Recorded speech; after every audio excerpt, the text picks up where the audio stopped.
Hi friends, good evening. నేను వచ్చేసాను. నాకు బాగా ఆకలిస్తుంది. ఇంట్లో చూస్తే ఏమీ లేవు.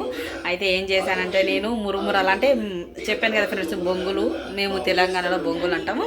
దాన్ని నేను ఇదిగోండి ఉప్పు కారం నూనె కలిపాను.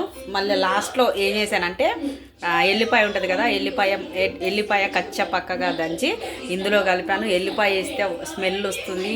ఆహా, ఎంత మంచి స్మెల్ వస్తుందంటే ఇప్పుడు అది కలుపుతుంటేనే నోట్లో వాటర్ వస్తున్నాయి, లాలాజలం వస్తుంది, వాటర్గా వస్తుంది నాకు. అలా కలుపుకొని తినాలనిపించింది నాకు. ఇదిగోండి అలా కలుపుకొని తింటున్నాను. ఇప్పుడు టేస్ట్ చూస్తాను ఫ్రెండ్స్, చూడండి.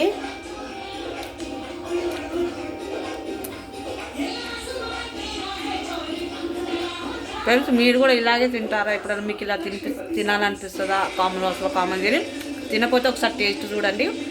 ఉప్పు కారం పసుపు ఆయిల్ వేయండి, ఎల్లిపాయ దంచేయండి. ఎల్లిపాయ దంచి అందులో కలుపుతుంటేనే ఎంత మంచి స్మెల్ వస్తుంది అంటే మీకు అప్పుడే తినాలనిపించేంత స్మెల్ వస్తుంది. మీకు తినాలనిపిస్తుంది కూడా. ఎవరు ఇప్పటి వరకు తినకపోతే టేస్ట్ చేయండి, చాలా బాగుంటుంది. నాకు నచ్చిందని కూడా మీకు కూడా నచ్చుతుంది. చూడండి. ఓకే ఫ్రెండ్స్, లైక్ చేయండి.